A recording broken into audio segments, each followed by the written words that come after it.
Welcome to Influential Entrepreneurs, bringing you interviews with elite business leaders and experts, sharing tips and strategies for elevating your business to the next level. Here's your host, Mike Saunders. Hello and welcome to this episode of Influential Entrepreneurs. This is Mike Saunders, the Authority Positioning Coach. And today we have back with us Joshua Sherrard, who's President and CEO of Strategic Navigators. And we'll be discussing the benefits of building the right business structure for success. Joshua, welcome back to the program. Thanks, Mike. Good to be here. I know that's a weighty, lofty goal is talking about the best business structure for success, because in reality, you can check the box and go business structure 101, let me Google it and okay, I'm done. But is it the right one for success? And that means that you must know what success looks like for your business. Where do you want to head? What's that true north so you can navigate there? So talk a little bit about, what to keep in mind when you're starting to think about the right business structure. And I appreciate that, Mike. When you think about the right business structure for success and you're looking at what is the outcome, what's the end result? The end result is money in your pocket as the entrepreneur, as the business owner. And a lot of people, when they get into starting a business, they may call their local CPA, or they may go on to LegalZoom.com or whatever it is, and they just say, hey, I need to pop up an LLC because that's what I heard at the barbecue the other night. And they'll go in and they'll start up an LLC because that is your basic corporation, or maybe they start as a sole proprietor. And I like to call those the peanut butter and jelly years, where you're just kind of moving from month to month, you're building a base, and that's okay for that period of time, but it's doing nothing for you with regard to taxes. And so what we strongly recommend is to adapt the S corporation structure, which, as I talk with individuals all across the country, it doesn't matter whether you have a manufacturing company or a HVAC company or a dental practice, having the S corporation structure in your suite of companies is a necessary piece of it, because the way the IRS has designed that S corporation is such that it's a pass-through entity, and you want some, if not all of your income to be handled through that S corporation. And so we strongly recommend the S corporation. Lots of different opportunities out there. We also use a C corporation for different things that we try to maximize, and we're going to be talking about that in future episodes, but we want to maximize all the benefits that come out of a C corporation and not rob you of that just because you have an S corporation. Sometimes clients will come to me and they'll say, hey, I have a building. What do I do with that? And we put that into a separate LLC. Or maybe a couple of dentists come to me and they say, Josh, we're set up as an S corp. What do you recommend? And we will put together a sophisticated structure, but an effective structure of a partnership that then is housed within two S corporations. And so you start to get into some more sophisticated designs, but that's what we specialize in, with the objective of saving money on taxes, but also making you protected from your liability and any issues that way. Well, it's like what you were laying out there when you get all these letters and numbers, S corp, C corp, LLC, sole prop, all these choices. Well, you need to know why you would consider one over the other. So I guess it gets back down to that structure for success. What does success look like? Where are you headed? Why do you want to, consider making this move or that move? And like the example about the dentist or partners, well, if there's a building involved and you want to ultimately protect the partners or create tax, liability protection, there's all of those things that go into it. And it really, in my opinion, and I'm not the expert, you are, those kinds of things go well beyond what you find on Google, LegalZoom, or wherever, where you could download a form and go, let's fill it out and have it notarized. It really is something where you must make sure you're doing it the right way, not only to do it, right to not get in trouble, but also to maximize opportunity, minimizing taxes and increasing, possibility for cash flow. 100%. I think about a story of a very successful client that I had who he was turning 65 and he was having a big birthday party. And so he went ahead and he said, hey, we're going to throw a big birthday party. They actually had some alcohol there, nothing crazy, but there was one of his employees that had some alcohol and didn't get drunk, but he had a couple drinks and he drove and he ran a red light on his way home and ended up actually killing someone, which is very tragic. But in the process, the family of the deceased and their lawyers, they did not sue the individual who was driving.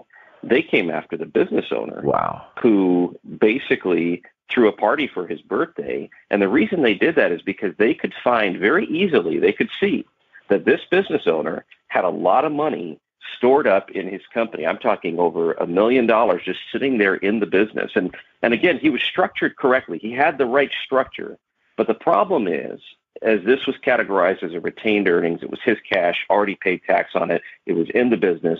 The problem is that's very low-hanging fruit in a litigation situation. Yeah. And so we advised him to move the money, make sure that it is housed in a joint account with him and his wife. That makes it community property, that makes it such that you can't have that on the table when it comes to litigation, and it's a little easier to defend and protect. And so at the end of the day, not only is it critical to have the right structure, but it's critical to know how to use that structure to maximize that ultimate goal of success, which is money in your pocket. Money in the business doesn't necessarily mean money in your pocket. Yes. Well, that's a really, really good point, because we're talking a lot about protections and liability protections.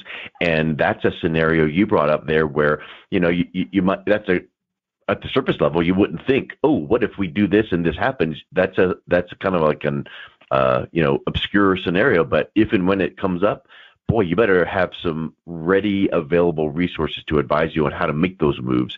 And I think that's super important. So let's talk a little bit about more of the structures. So when would a business owner, entrepreneur be in one structure and need to consider another one? What are some of those factors that would go into that? I really think it starts early. I was on the phone just the other day with a client who went from making $90,000 to $140,000 in terms of what he was taking home. And that's definitely on the smaller end for what we advise. But again, I'd love to help everybody. And at the end of the day, he was ready for moving from a sole proprietor to an S corporation. And I told him once he crosses the $250,000 of income level, now we need to introduce a secondary C corporation to be able to help him as well, because then we're going to be able to take advantage of tax-free fringe benefits out of that C corporation as well. So with your graduation from that, kind of $100,000 to $250,000 and then $250,000 and beyond, now we're talking about we're creating structures around your business enterprise. So I like to have a structure that's built and designed for working in your business, where you produce a widget or a service, or that's where your core is.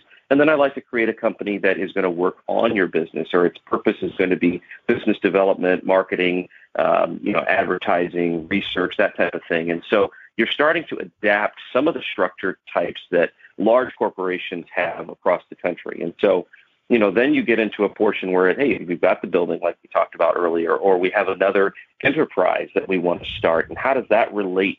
And so one of the things that a lot of people don't understand is how you connect these companies before taxes paid.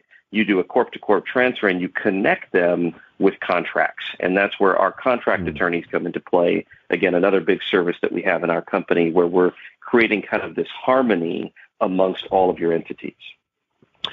That when you were describing that, there's extremely clear. And I like to say that I am not an engineer person. I'm more of a creative marketing mind. But I always resonate with process flow. And if you need me to do something, just tell me the steps. I can check them off and I can do it.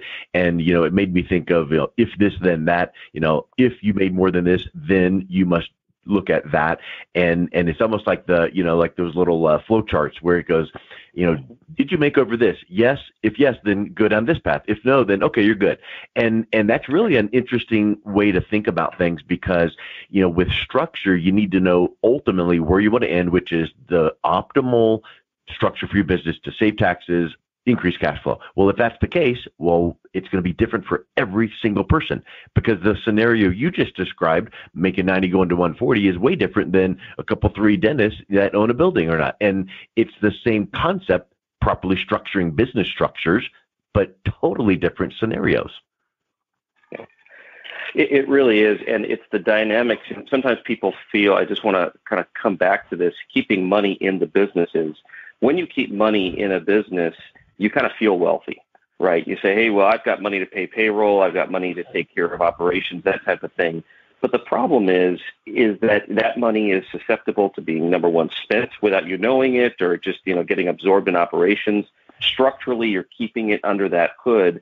What I always encourage people to do is flush that money to the personal side. So use the tax code to get that money to you personally. And you can always make what's called a shareholder loan back to the corporation if it ever needs resource. So just like your personal credit stands behind your S corporation company, so does your checkbook. And so I'd rather you have more cash on the personal side working for you, doing what you needed to do. That's the purpose of having money. And then if you needed to undergird the business, you could always do that. That's what it means to be a business owner. And aren't there also certain types of accounts where you could put that liquid cash either on the personal side or the business side where it's still liquid and accessible, but it's protected as well? I'm thinking in the case of the lawsuit and whatnot, or even on just, readily accessible cash. Aren't there certain accounts where it's not just a savings account or an investment account where someone could see that and go, oh, well, we can hit that with a lawsuit? But I would think that there's some good types of accounts where there's still protection while growth is happening. There really are. I like to say money needs to have a home.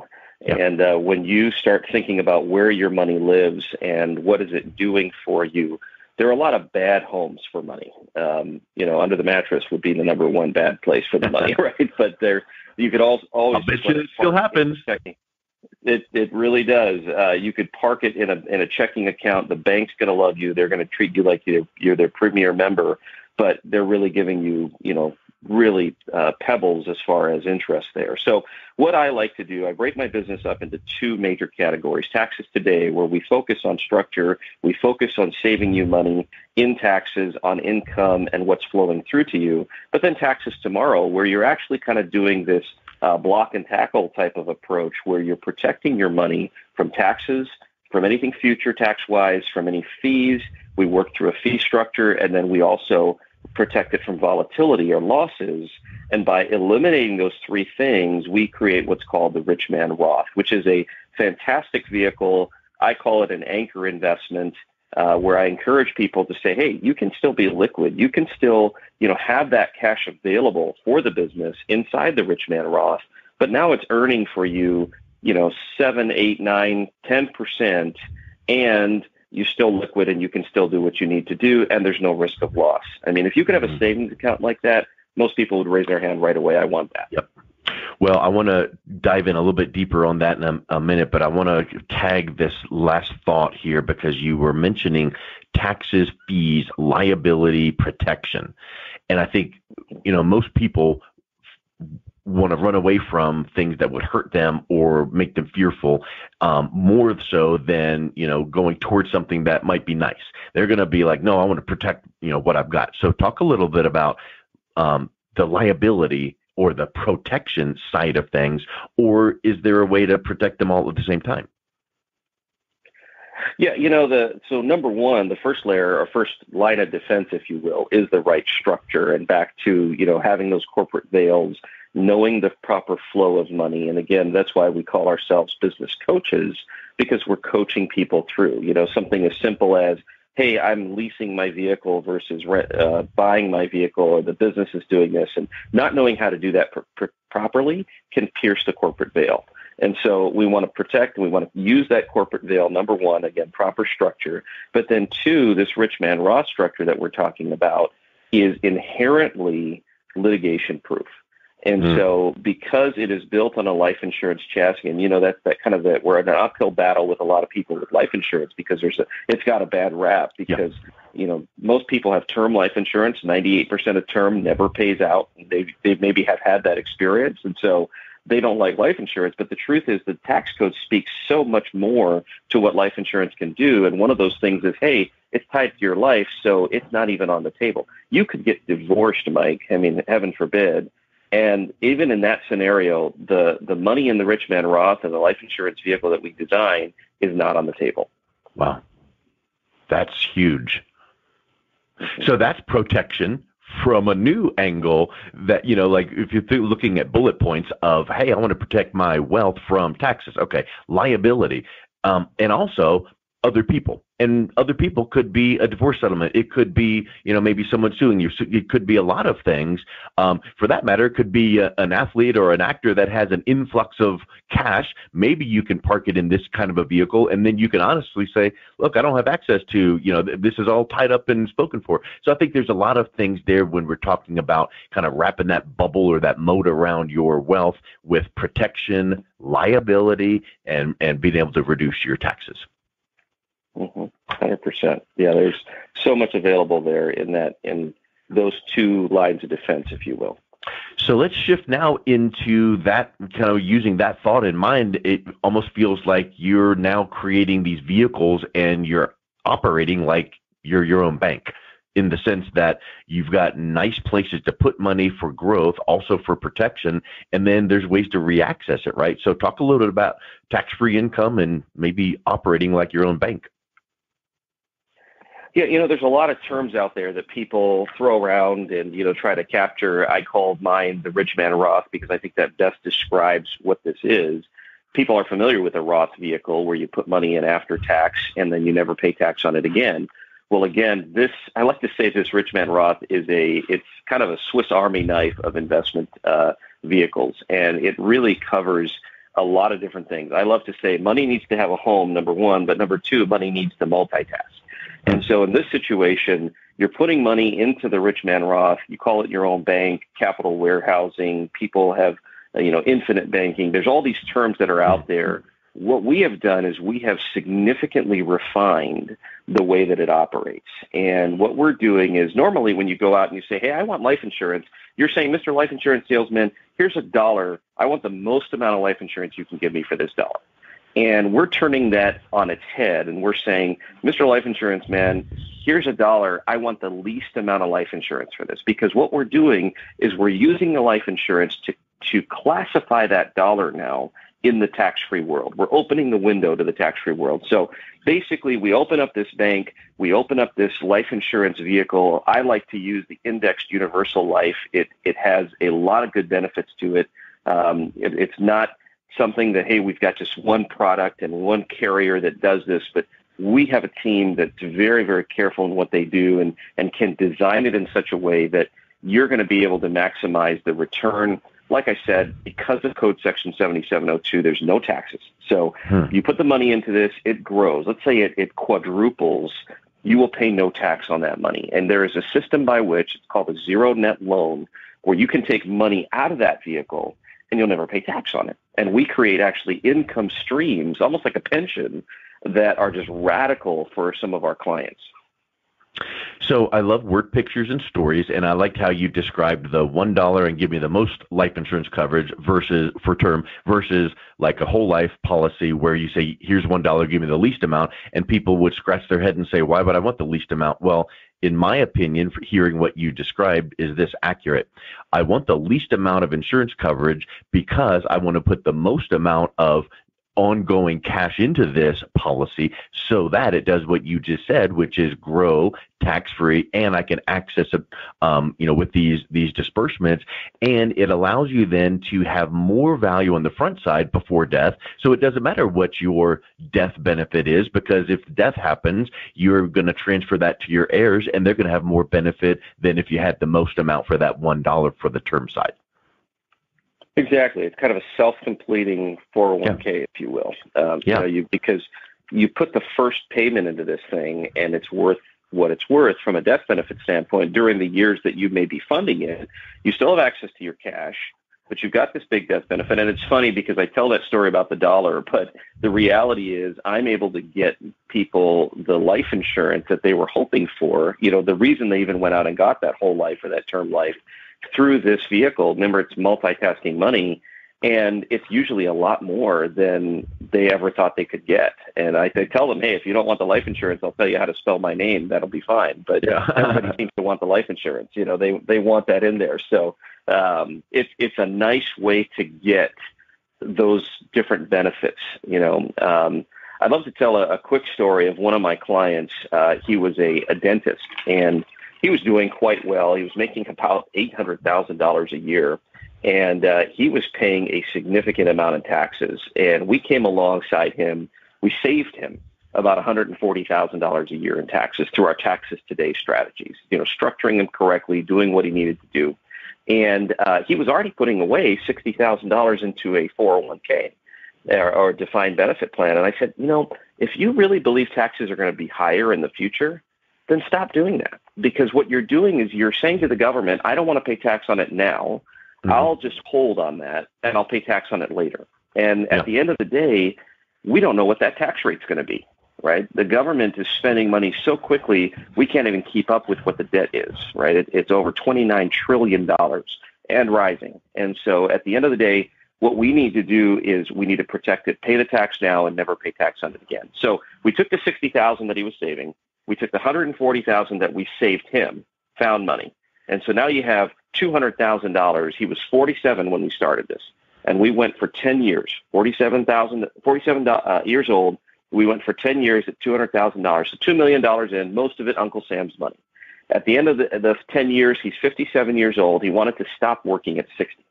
So he goes ahead and he saves the $200 a year, just uses the to cash, just for whatever he wants for 3 years. And then at age 60, he retires. We teach him how to sell his business tax favored.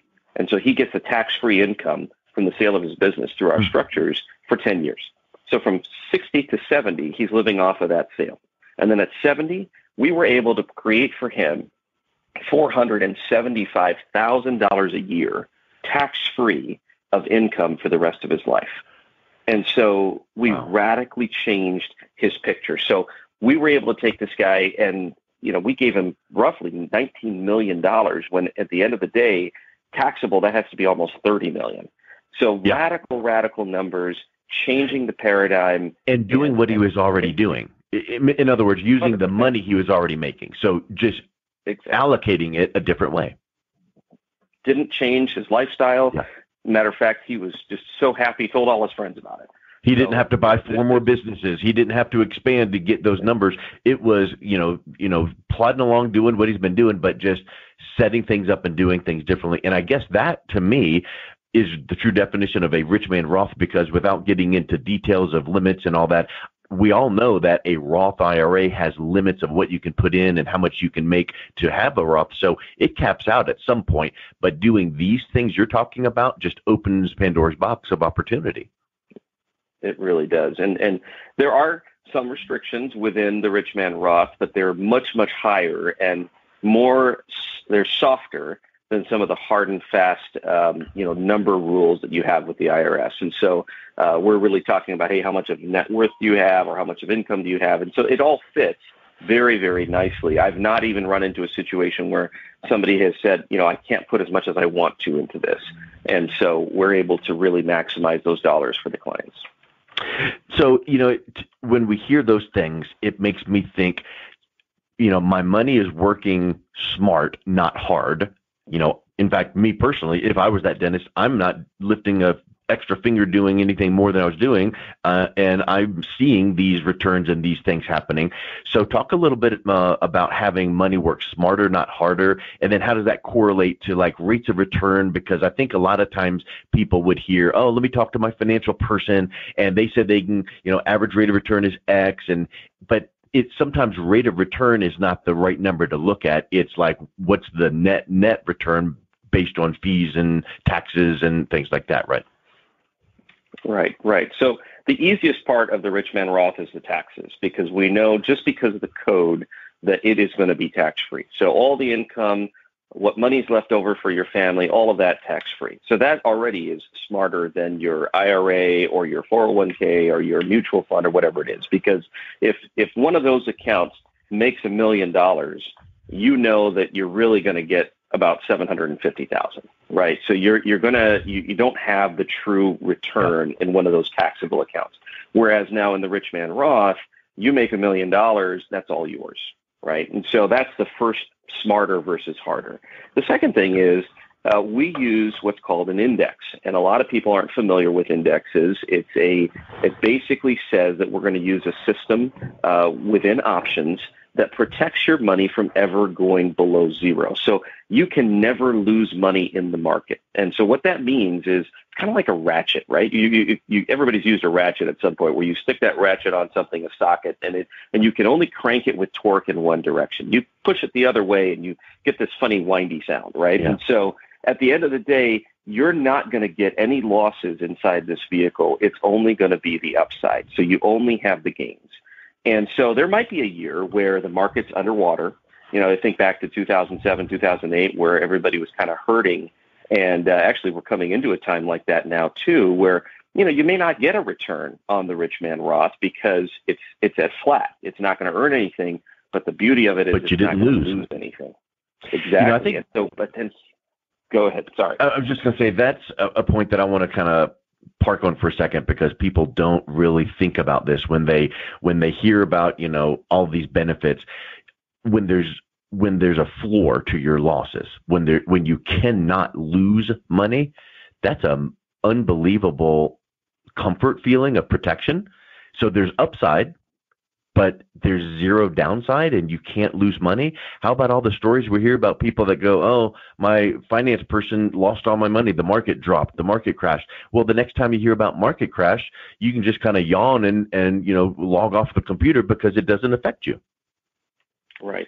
Well, actually, I'll go you one more on that, Mike. It does affect you in the sense that when everybody else is losing their shirt, you're sitting there waiting because the rest of the market, it's going to try to recover.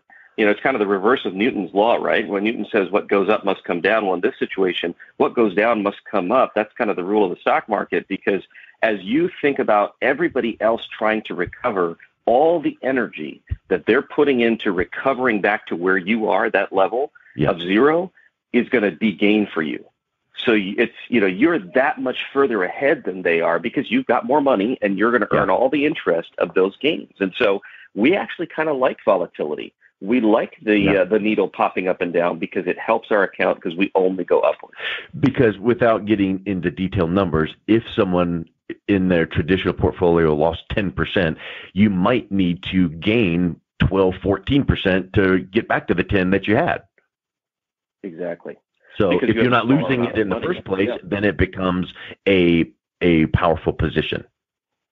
Exactly right. And that's the beauty of when I say working, smarter, not harder, because you're just sitting there waiting, and it just really starts to compound. And so, I'd rather be in a situation where you don't have to work for these really, really high numbers of return, because that's not realistic, right? We all know that if you want 30% return on something, you're probably going to have to take a risk. Everybody knows that. But inside of this particular vehicle, we're averaging, like I said, 5, 6, 7, 9, 10%. You're not having to take risk. You're getting that return, but we wiped out the taxes. That's a big chunk. We wiped out the losses. That's a big chunk. And then we actually wipe out the fees as well. That's another big chunk. And so at the end of the day, this ends up being a very, very powerful vehicle. Well, the other big chunk that is not quantifiable, but is a major factor, peace of mind. Isn't it true that you hear, the stock market crash and people are, going nuts, or their stomach turns, or they're charting everything, minute by minute. But if you've removed this and removed that, remove this, isn't it kind of like blue skies kind of a feeling that your clients are like, I no longer worry about these drops because of what we're doing here? Yeah. And, the reality of the world of the entrepreneur, of the business owner, is we take plenty of risk every day. I like to say we wake up unemployed every morning, right? Because we work for ourselves. And at the end of the day, the last thing I need is another category to worry about. And so having a peace of mind, knowing that my money is safe, that it's not going to fall out from underneath me, that it is that safe bank account, that rich man Roth that we're talking about, that really changes how I can face the rest of my life and the risk tolerance that I have in my business. And having that anchor investment of the RMR means that you can potentially go out and take a risk with somewhat of what I call fun money, and maybe do hit it big on something, whether it's a speculation or a private equity or something like that. And that really resonates with a lot of the clients and business owners that I have. I spent about 10 years in the mortgage industry about 15 years ago, and I remember people that would have a house paid in full, and free and clear, no mortgage, and they would feel so, relieved, and that's a feeling of relief. But I was advising them, you have an opportunity to, actually it's a problem because you have all that equity locked up. So you need to set up a line of credit, a home equity line of credit, so that if you, at any moment you needed 20,000, 50,000, whatever, you just go down to the bank and they hand it to you, or write a check, they hand it to you, or transfer out of your online account. So having that equity in that, house is not working for you. So it makes me think of what we're talking about here. So if you are now repositioning where you're putting money instead of some of these qualified accounts that we're talking about, but we're putting it into this vehicle, and one day you go, wow, I wish I hadn't put in all of that money in there because now I need X. How accessible is it? How liquid is it? Can you re-access that, or what does that look like? Because I think that would be a concern for people to go, oof, I was really aggressive in putting it in, but now I need a quick 40,000 for some project. How do you do that?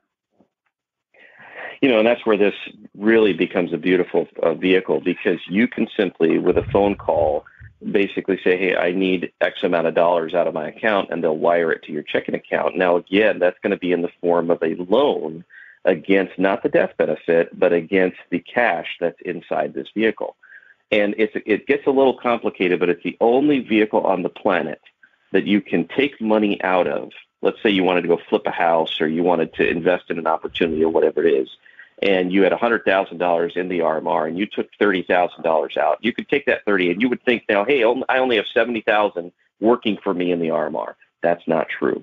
You actually have the full 100 still working for you in the RMR, and you're double dipping.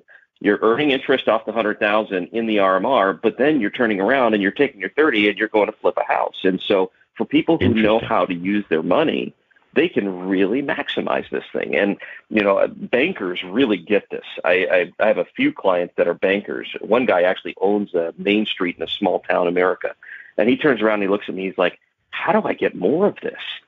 Because he understands arbitrage, he understands all those concepts. But at the end of the day, you can access your money very easily, be able to get that money in your pocket. I use this in spades for car dealers. Car dealers, they need to keep at least $1 million in cash ready to go buy inventory. And normally that just sits in a checking account at the bank. And I show them, hey, we can earn you, 9% on this thing, and it's protected, and all the other things we've talked about. I mean, they're lining up to get that done. And I think that's a spectacular point that we're bringing up: liquidity, access to that, and you're pulling it out to use for some other safe, calculated reason. But then the rate of return is building up on the original amount, not the amount that you're pulling out. It's not being reduced. So you're saying the word loan, so you're making payments back to the vehicle, back to yourself. And am I correct in thinking too that the payment and the interest that's being charged on this loan payment, all of that is just going right back into your account? So it's like taking money out of your left-hand pocket and put it in your right-hand pocket. Right. I like to say, if you were the banker, how much interest would you charge yourself? And because that's what's happening, is you're paying yourself, right? Yeah. And charge me 20%. Zero net. Right. We call it a zero net loan because it really nets out to zero because it's all yours. And I want to reiterate the point that maybe we've even touched on before, but you mentioned bankers get it and things like that. This is not a new concept. This is something that's been around for over 100 years, and actually banks themselves take our deposits that we put in, and they pay us whatever paltry amount that's in our savings account return, but they take those monies and put them in these kinds of vehicles as well. So this is a proven, product, and it's not something that's new. It's not. If you pop the hood on the economic machine that is our economy, that is the United States economy, insurance, whether it's BOLI, which is called bank-owned life insurance, or COLI, which is corporate-owned life insurance, those things play such a huge role in maintaining the economy, keeping it going, earning this safe interest.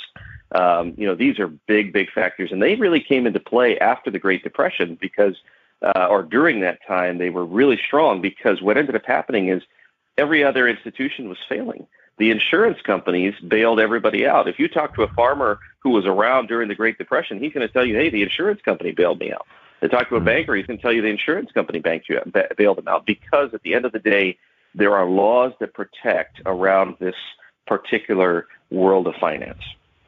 So let's even kind of wrap up this thought process with just another example or two of that arbitrage concept, where you've got this funded the right way and you want to access it to do something else productive. You mentioned like flip a home.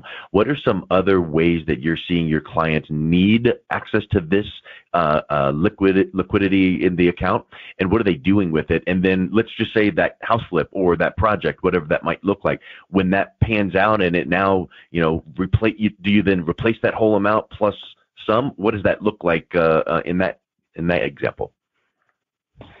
So I like to say that there's no penalties, but there are consequences, right? So if you take money out of the account and you're using it for flipping a house, or say you're paying for your daughter's wedding, or say you're helping to pay for college, I mean, those are not investments that have a tangible dollar amount return. They have other returns, but basically you have to calculate if you don't put the money back and you don't necessarily, pay back the loan, if you were, what's going to happen is the cash value in the account is going to be lower in the future. Now, that may not be a problem, because you may be borrowing out of it less than it's earning, right? So now you're talking about a different kind of arbitrage. If this thing's earning $100,000 a year and you take out 30, you really didn't hurt it that much. And so there are different things. And again, that's how we advise. We come in, we look at what the need is, and we try to advise people. This is a liquid account. But oftentimes when people see how it's doing, unless they're doing an investment structure, they may not pull it. And we've saved them so much money in other areas, they don't need it, And so at the end of the day, they have opportunity. It's there for those life events. I encourage people to celebrate life, take that vacation to Hawaii, do what you need to do, enjoy the fruit of your labor, and your money's multitasking for you while you do that. And if you do pull it out for a project that, like in the case of a flip where it's a pretty short term, so a period of months or whatnot, and you close that transaction and have a profit of X, can you then put that money back into the vehicle so that now there's not the withdrawal? Exactly. There's no, then you basically erase the consequence, right? Like I said, there's consequences, no penalties. So you can reverse or erase the consequence of that deduction by simply putting the money back. And so you retain the integrity of the long-term play. If you do the long-term death benefit, the cash value is continuing to grow and all of that. So you popped it out for a minute to do your project. And then like in your case, or like the example you mentioned about some of the other things, life events, weddings, or college tuition, it's not like that's going to provide a return, but you needed to access that cash anyway. And if you had left that cash in a savings account, you're earning 0.00 whatever percent. So you may as well have it in this vehicle for a while you're saving for that. And then when you need it, you pull it out and use it because you were going to do that anyway. Yeah. Little tidbit, you mentioned college. We talked about college. If this is one of your major assets, and we do this for a lot of clients, if this is one of your major assets, the colleges don't see this, even FICA doesn't see this as an asset. And so therefore you may qualify for more scholarships. And, there are billions of dollars left on the table for scholarships in college. And this is one of the strategies that is out there, is to put your money into one of these vehicles that protects it from that. And at the end of the day, your child may qualify for more. That is very interesting, because I think that, a lot of people think, oh, college, here's the tuition bill, let me pull it out of some account, pay it. But in your example there, one of the factors that goes into the FAFSA and qualifying for grants or scholarships, things like that, might be what the full picture looks like, which includes the parents' financial. Well, if the parents can park some funds over in a vehicle like this and make the situation look better to the school or the grant or the scholarship, all of a sudden now that becomes more opportunity and benefit. And, it's almost like a quote unquote return, but it's not based on the vehicle or the investment. It's just because you shifted some money around and got a better return, which then led to handling that for college. That's really an interesting strategy. Exactly. Yep. Yeah. It's a powerful vehicle. We find that whether you're I've built this for 12-year-olds for the long-term investment that maybe grandpa wants to give them some money, that type of thing. And I've built it for, 80-year-olds who are trying to leave a strong legacy. And they're everything in between. There's all kinds of opportunities, whether it's just your run-of-the-mill, hey, I'm trying to pay for college, or whether it's, hey, I'm trying to, amass an empire in terms of building real estate or whatever it might be. The RMR becomes still that anchor investment to help with all of those dreams. Well, Josh, it's been a real pleasure talking with you today. These are some powerful concepts, and if someone is interested in connecting with you to learn about that anchor investment and what the Rich Man Roth could potentially do for their personal and business life, what's the best way they can reach out and connect with you? Yeah, I always invite people to go on to stratnavinc.com. That's our website. There's a contact us form. They can simply do that. We have a complimentary analysis and consultation. Love to talk with people. Love to help people. That's why I'm in the business, and would love to help anyone who's interested. Excellent. Well, Josh, thanks so much for coming on today. Thank you so much, Mike. Appreciate it. You've been listening to Influential Entrepreneurs with Mike Saunders. To learn more about the resources mentioned on today's show or listen to past episodes, visit www.influentialentrepreneursradio.com.